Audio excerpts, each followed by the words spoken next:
Assalamualaikum warahmatullahi wabarakatuh.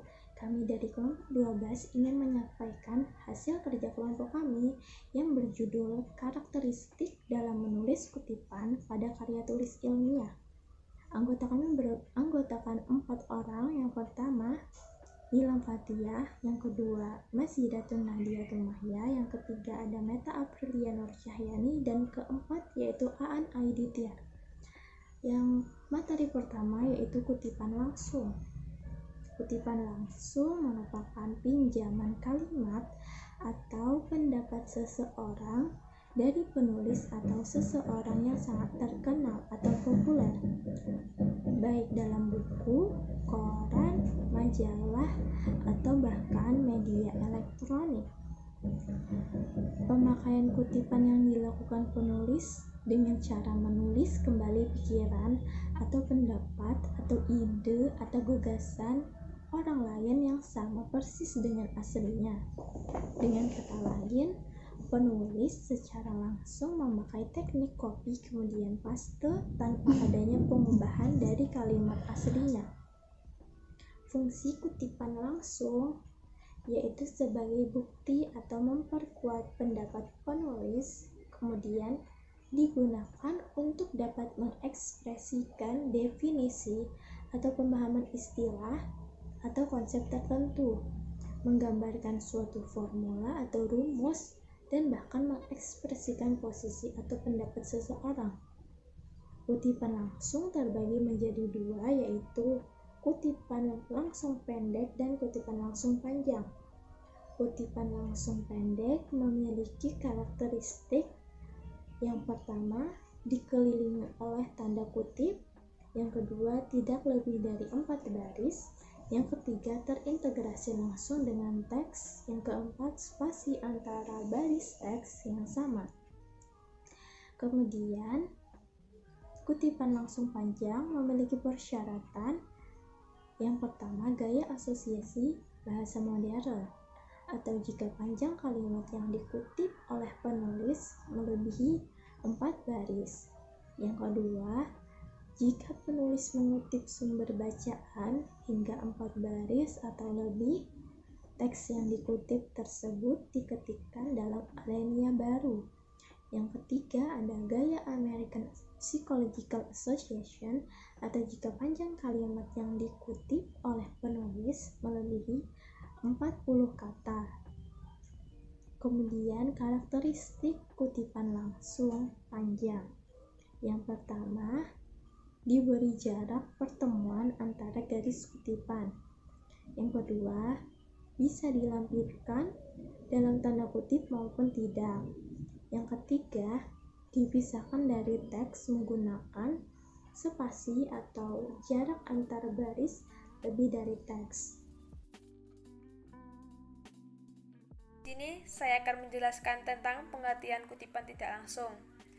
Kalimat tidak langsung yaitu kalimat yang menyampaikan atau lebih tepatnya melaporkan kembali ucapan orang lain dengan cara tidak langsung atau tidak menggunakan tanda petik. Selanjutnya, ciri-ciri kalimat tidak langsung yaitu 1. Tidak menggunakan tanda petik. Yang kedua, intonasi membacanya datar. Yang ketiga, terdapat perubahan kata ganti orang. Yang keempat, menggunakan kata penghubung atau konjungsi seperti agar, supaya, tentang, untuk, bahwa, dan sebagainya. Yang kelima, bagian kutipan yang dijadikan kalimat tidak langsung berbentuk kalimat berita perubahan kata ganti orang. Selanjutnya, contoh kalimat tidak langsung. Aji berkata bahwa dia bertemu dengan idolanya, Wayne Rooney, ketika berkunjung di Manchester United. Ayah berkata bahwa dia bersama ibu akan pergi ke luar kota dan menginap selama 3 hari di sana. Pengertian kutipan yang telah dikutip. Kutipan yaitu pinjaman pendapat atau kalimat yang diambil dari seseorang, baik berupa tulisan atau lisan, yang bertujuan untuk memperkokoh argumentasi di sebuah karya tulis. Sedangkan menurut para ahli adalah bagian dari pernyataan, pendapat, buah pikiran, definisi, rumusan, atau hasil penelitian dari penulis sendiri yang telah terdokumentasi. Yang selanjutnya ada manfaat kutipan. Pertama itu untuk menegaskan isi uraian, yang kedua untuk membuktikan kebenaran dari sebuah pernyataan yang dibuat oleh penulis, yang ketiga itu untuk memperlihatkan kepada pembaca materi dan teori yang digunakan penulis. Tujuan kutipan. Yang pertama itu adalah landasan teori. Landasan teori itu adalah sebuah konsep dengan pernyataan yang tertata rapi dan sistematis, memiliki variabel dalam penelitian, karena landasan ini tuh menjadi landasan yang kuat dalam penelitian yang akan dilakukan. Kedua itu ada penguat pendapat. Penguat pendapat itu juga disebut sebagai penegasan ulang pendapat yang ditunjang oleh fakta dalam argumentasi. Yang ketiga itu ada penjelasan suatu uraian. Yang keempat itu ada bahan bukti untuk menunjang pendapat itu.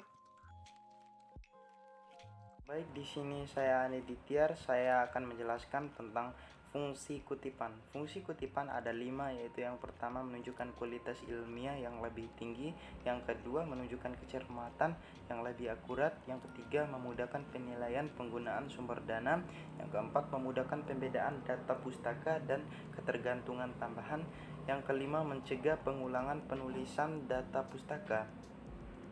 Selanjutnya jenis-jenis kutipan. Kutipan ada 4, yaitu kutipan langsung, kutipan tidak langsung, kutipan pada catatan kaki, kutipan atas ucapan lisan.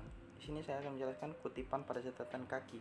Pada catatan kaki, kutipan selalu ditempatkan pada spasi rapat. Meskipun kutipan itu singkat saja, kutipan diberi tanda kutip, dikutip seperti dalam teks asli. Yang selanjutnya kutipan atas ucapan lisan. Di sini kutipan harus dilegalisir dulu oleh pembicara atau sekretarisnya. Bila pembicara seorang pejabat, dapat dimasukkan ke dalam teks sebagai kutipan langsung atau tidak langsung. Mengutip kutipan tidak langsung, yaitu yang pertama kutipan terintegrasi dengan teks penulisan dalam satu paragraf. Yang kedua, jarak antar baris 1,5 sampai 2 spasi. Yang ketiga, kutipan tidak diapit tanda kutip. Yang selanjutnya adalah mengutip kutipan di kaki halaman. Pertama, kutipan terpisah dari teks penulis, yaitu ditulis di kaki halaman. Yang maksud di sini adalah catatan kaki umumnya digunakan untuk memberikan informasi dan komentar yang terdapat di setiap lembar atau akhir bab tentang informasi ilmiah. Yang kedua, jarak antar baris satu spasi. Yang ketiga, kutipan diapit tanda kutip. Baik, terima kasih. Mungkin itu saja presentasi dari kelompok 12. Apabila ada kekurangan, kami mohon maaf. Wabillahi taufiq wal hidayah. Wassalamualaikum warahmatullahi wabarakatuh.